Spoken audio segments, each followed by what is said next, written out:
Story number 7, King of the Bears. I was fly fishing along Gunsight Pass in the Bridger Wilderness, a place unbothered. It's why I go there. Rough country, discouraging day packers and weekend warriors. Lakes rise with the continental divide here, and I follow their runoff to the gross and green rivers, depending on which side of the continent I feel like strolling. I found it 5 years ago after the third divorce and fourth board ouster. I was really tired of people and wanted some place bereft of them. At the end of a 2-week aimless wander, I left the S600 at the Gannett Peak trailhead and walked my loafered and prodded self up to where the rivers slid away from each other at the top of Gunsight. Wow, I said. Since then, the S600 has given way to an S10 and the Pradas to Army surplus. While I'm only part-time on some board or other and no more wives. Better. It was afternoon. Sunlight here takes on mystic character, and I was satisfied. Truly satisfied. I had 2 cutthroats and 1 brook. Dinner guaranteed. I am not a catch-and-release wuss. Had lost only 1 nymph, was 2 beers down, the runoff keeps them cold, and knew this was the best of life. No demands, no deadlines. No longer master of the universe, true, but master of myself. Happy? No, that's impossible. But content. Yes, and I reached into a pocket for a pemmican stick, smiling when I heard the grunt. I knew what it was. I'd encountered bears here before, blacks mostly, which are curious and playful but generally leave you alone, and browns, which are morose and staring and won't leave you alone. It came from my 4 o'clock and I stole a look, ready to jump in the water and ride the freezing current to safety if necessary. At first I couldn't see it. The lodge pole was pretty thick, with layers of wild current lacing the trees together. But then the entire mountain moved and I turned full around to see what the heck was that? Landslide? No such luck. Grizzly. Silvertip, standing up, leaning against an aspen for support, and staring at me. Oh my God. It was absolutely the biggest creature on the face of this earth.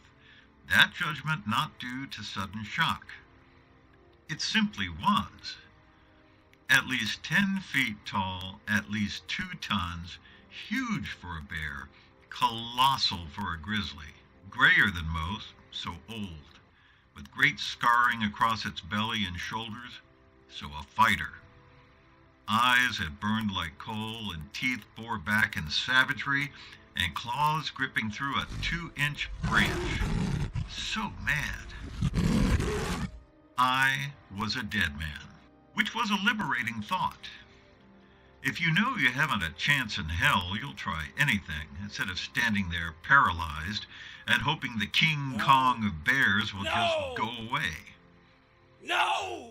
As it dropped to all fours, I dropped the pole, unholstered the can of bear mace, and let him have it. Jim Bridger, whose name graces this area, would have leveled his Sharps 50 and with steady aim and fearless concentration, placed a giant round through the brain pan or heart of the fur locomotive roaring down on me. Most of the other mountain men would do that too.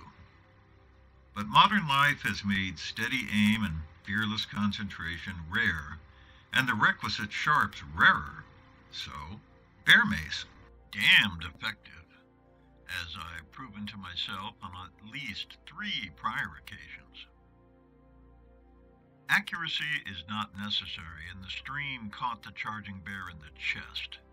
It's something to watch a bear caught in the spray. It'll actually knock one unconscious. I've seen that. At the minimum, stop 'em cold. A bear's skull is nothing but a giant hyper scent receptor, so imagine hot peppers shoved up its nose at 120 feet per second.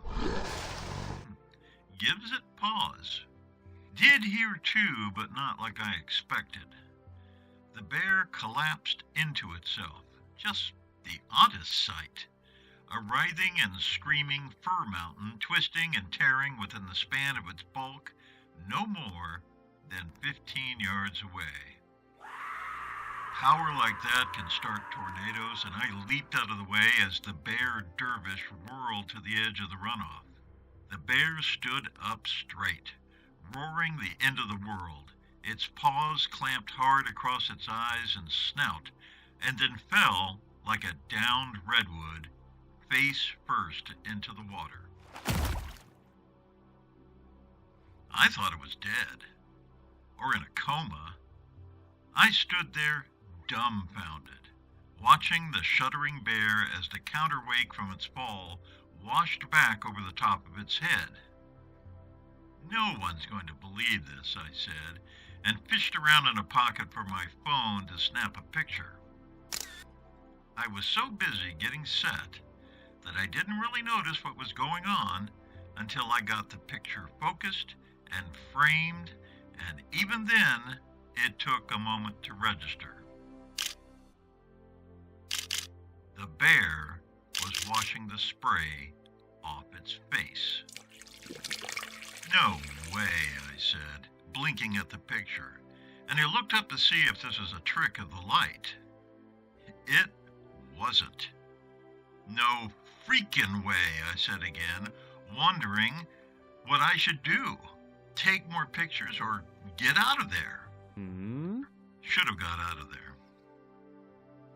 The bear rose straight up, rearing back on its legs and turning, the river falling off its face and down its chest. It looked at me. Imagine your scariest beast-type nightmare. Wolfman, the Hulk, the T-Rex from Jurassic Park, standing 20 feet away, face burned red from pepper, eyes squinted so hard with hate they're almost gone, gigantic spiked paws out and turns towards you, the massive hump draped across its shoulders, fangs a foot long bared at your head. Multiply that by 10. Then add the most apocalyptic, spine-shattering animal roar of rage and revenge, and you'll have some approximation of what I faced. I ran. I ran very fast. You cannot outrun a bear. There's no way. And forget all those stories about bears unable to run up or down slopes. Yes, they can, especially when they are very pissed off. That's why they, you know who they are, say not to run but fall down and play dead. Bears only attack people because we startle them or somehow present a threat. You fall down, no longer a threat.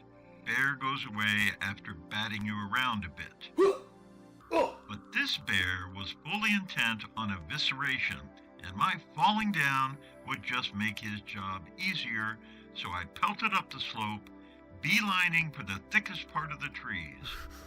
I couldn't outrun him, but I maybe could outslip him. I ducked under 3 or 4 aspens growing close together, the bear's paws slapping the ground behind me. He hit the trees hard, roaring, and smashed them out of his way, but was slowed, and I ducked under another close growth, the bear in pursuit and getting madder with each new tree he had to break through. Good. If he gets frustrated enough, he'll quit. I hoped. My path took a zigzag up the ridge from stand to stand, the bear crashing into each one like a souped-up bulldozer. but the distance between us grew, so I pumped my elbows and knees and blew through the thickest stands I could find, ripping my shirt and chest across blackberry thickets, taking half of them with me in my terror. Someone watching from a distance would see a vine-covered, bleeding crazy man bursting through undergrowth while a limb-festooned bear monster roared after him. What the hell? The angle increased, making a harder climb, but that was good. A few more stands and the worn-out bear would take solace in scaring the bejesus out of me and go away. That is, if the stitch in my side and the fire in my lungs didn't drop me first. I spurred, crashing through, into a wide-open glade with far too much real estate between the next stand and me. There was a roar of triumph, and I turned and saw the most terrifying of what had been several terrifying sights so far. The bear was standing. Yes, actually standing, about 10 yards behind, his giant paws thrusting aspens away from him on either side, head bent and just roaring. My legs quivered into jelly and I collapsed on the ground, staring in horror, the bear's breath washing over me like a carrion breeze. I was dead. I could not get away. No, no. I think I said mama a couple of times as I waited for it to fall on me. But it didn't. It stood, regarded me, and then, I swear, it smiled. So maybe you'd say it was a snarl and that I imagined it. No. It was a smile of victory, of contempt, of sheer disdain. The chills that surged up my back confirmed it, and also gave me a sense of sheer disbelief. Just who the hell did this bear think he was? I looked straight at the sneering face. "Fuck you," I said. The bear dropped into the glade, his eyes murderous, and rumbled towards me. "And screw you," I yelled, and leaped to my feet like a gymnast and turned and ran towards the other side of the glade, straight for a 20-foot birch sitting right at the edge. The angle gave me the advantage in the start, but the bear would be up to speed in seconds, so I rushed the birch, wrapped my arms and legs around it, and shinnied up to the first level of branches like cheetah escaping lions. They say don't climb a tree. They're right. Bears climb better than you, and all you're doing is providing a great opportunity for them to grab your legs and haul you down for a midday snack. But I gambled on two things. The birch was flimsy, and the bear was gigantic, so it'd be too heavy to climb up. That is, if I could get out of its reach. Which was an issue. I grabbed the first set of branches and felt hot breath on my shoulder and looked, and the bear's face was just a foot or two away. I yelled, screamed like a little girl, and swung around the tree as a paw the size of a boulder destroyed the branch I had just been on, shrapneling the bark. I yanked myself up as the bear screamed like a banshee, not a little girl, and came around that side of the tree. Terror can make you an athlete, and I scrambled up in record time, giant blurs of claw racking past my head. But I made it, at the top, out of reach, but not out of danger. I still had 4 more days on the permit, and no one would come looking until the 6th day. And spending a week in a tree, no water, no food, while a demon bear stalked below, well, you can see the problem. I clung to the thin trunk while taking in giant gasps of air. Had to get my wind back and shout for help. Hope some passing ranger would hear and drive it off. The bear, eyes red and insane, put a giant paw on the trunk, testing it. "Yes, Bruin, won't hold you," and I breathed relief. The bear backed out of the limb cover and sat down, staring me in the eye. I stared back, which you're not supposed to do with any animal, too much of a challenge, but this bear was off script anyway. "What the hell do you want?"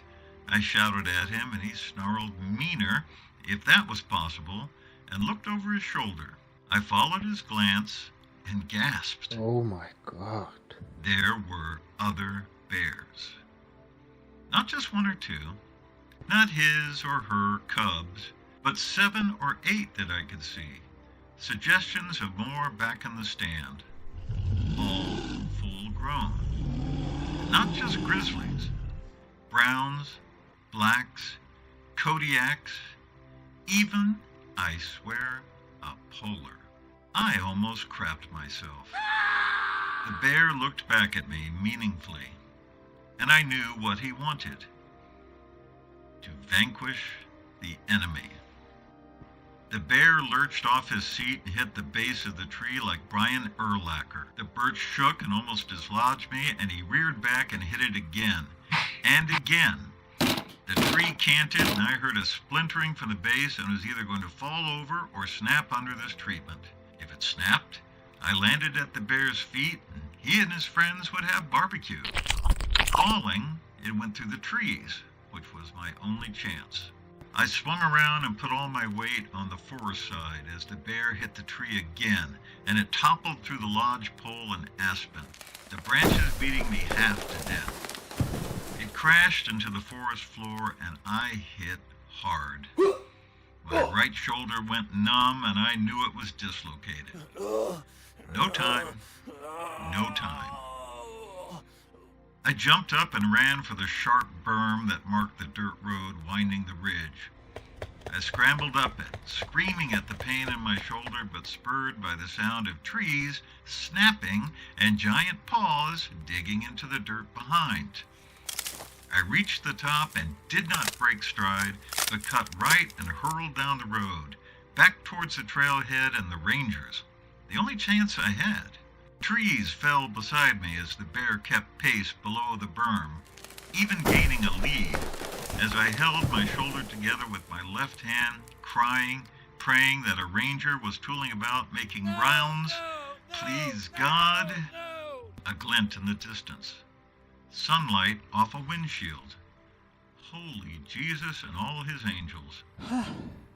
I ran. Jesse Owens ran. The hounds of hell on my heels ran, and the crashing trees down the berm fell behind. The ranger must have seen me coming because he was standing at the front tire, arms akimbo, in complete astonishment. "What in Sam Hill happened to you?" he called. I did look a mess, half naked, welts and blood crisscrossing my body, shoulder at an impossible angle. "Bear!" I screamed as I raced towards him. I was close enough to see his puzzled look. "What bear?" I stopped. I turned. What? The road behind me was empty. What? The berm beside me was still. I shook my head in amazement and headed towards the ranger. "I'm telling you, there was a bear. Satan's bear." "Now, are you sure you just didn't fall off that?" The ranger was amused, pointing up the other side of the road where the ridge continued its climb towards the divide. "No." "Bear," I said, getting closer, gasping, thinking that I had made it. I was going to get out of this. The bear came flying off the upper ridge where the ranger had just pointed and slammed into the side of the Jeep, rolling it over the ranger, who barely had time to look at the commotion before the truck flattened him. The Jeep went over the berm, crashing into the trees down there, leaving the smushed ranger feebly trying to regain his feet. The bear swiped the ranger's head clean off, shooting it past my ear like a cannon shot, the trailing line of blood slamming into my eyes and almost blinding me. The bear then stood full upright and dropped down, pulling the ranger's chest apart with his claws, reaching in and yanking the ranger's heart into the air. He caught it in his jaws on the fall and swallowed it in one gulp. Blood poured down the bear's face and all over his chest. He stood back up, thrust his muzzle heavenward, opened his maw and roared triumph, lust, battle, a roar a million years old, heard a million times in places far more primitive, before the moon coalesced and new stars settled, before the two-legged smart animal figured out fire and how to sharpen a stick. There were answering roars from the lower berm. On the upper ridge was a trail starting at the road's shoulder, and if I remembered this right, I bolted for it. The bear dropped his head and watched me, unconcerned, the ranger's blood already drying on his fur. He picked up the ranger and hurled him off the side of the road to his waiting mates, went to all fours, and began a slow lope after me. I stood waiting. I wanted him after me, but he had to come much faster and madder if this was going to work. "You fucking bastard," I yelled from the slope of the trail, reached down with my good hand and heaved a good-sized rock at him, crying out from the pain. It cracked him in the nose, lucky shot, and the bear sat back, blinked, stood upright, bent himself double at the waist, and gave me the most savage, hate-filled roar it could muster. Good. I scrambled up the trail, watching as the bear took about 4 steps, dropped, roared its hate at me again, and then charged. I dug in, screaming at what this was doing to my shoulder, and raced up the slope to where it peaked in the trees. It was a very sharp drop here, the divide, and my momentum carried me into the scree that cascaded down the slope to a cliff overlooking a 30-foot fall onto another ridge, first in a series all the way to the river below. I was upended by the loose soil and began a tumbling slide to the edge. I could not gain control, and I desperately scrambled about, seeking purchase, ripping my already ripped shoulder almost completely out, almost fainting from the pain. The bear came over the ridge way too fast and immediately knew it, digging backwards and trying to set his paws, but he had too much weight and too much momentum. He was a one-creature landslide, rocks and dirt riding with him, and he almost fell backwards in a frantic effort to stop. All he did was gain speed. Gain on me. What the hell? He was going to carry me with him if I didn't get out of the way. No! No! At the edge of the cliff was a tangle of ivy and thorn, and I turned in my slide and ran my destroyed arm underneath it as I cleared the edge and hurtled into space. I yanked at the tangle, pain be damned, and it jerked me to the side as the bear rushed over. Our eyes met as the tangle swung me away from him, and he swiped a great paw that removed half my other shoulder as he fell past, teeth bared and frothing in rage and frustration. I gasped from the blow, but it was so heavy and fast I didn't really feel it. The tangle arced me hard into a rock outcropping, and I felt my leg break below the knee. I was hurting too much for that to make much difference, though. My hand slipped, and there was a shower of dirt, and it felt like the tangle was going to come loose and drop me on the rocks, and that would be all she wrote. But no, it held. I looked down. The bear bounced hard, taking on angles he shouldn't have, and rolled, thrown from rock to rock, great gouts of blood exploding from his mouth, raging but helpless, and was carried to the next cliff and went over, lost to sight. But not sound. He roared. Defiance, heartbreak, defeat. A sound loud and echoing and tracing his fall to the other side of the country. I was so numb that climbing was not a problem. I sat on the edge of the scree, exhausted, panting, stunned by the silence more than anything, then threw my head back and made my own roar. Triumph, lust, battle, a roar a million years old, heard a million times in places far more primitive. That pretty much ended the numbness. In agony, I turned. The other bears were arranged at the top of the scree in a semicircle, sitting, quiet. Browns, blacks, Kodiak, maybe a polar. I couldn't be sure. I worked up to my good leg, watching them. There was nothing I could do. They'd be on me no matter where I turned, and I was too torn up to run or fight. I braced, but they just sat. Eventually, one nudged a branch down the slope, and cautiously, fearfully, I grasped it as it slid past. The bears, one by one, stood, regarded me for a moment, then lumbered over the ridge. I used the branch as a crutch and made my way back to camp, and the ambulance is here now. They have shot me up with something, but I can still see clearly. Movement in the woods. My court. They will follow, and at night they will stalk the circle of my home, a vague shadow in an alley, a blur in a distant parking lot, a homeless person here and there disappearing, and an offering on my porch in the morning. A challenger will arise. We will meet on this ridge next year, and we will battle. I will remain king, or I will not. The end.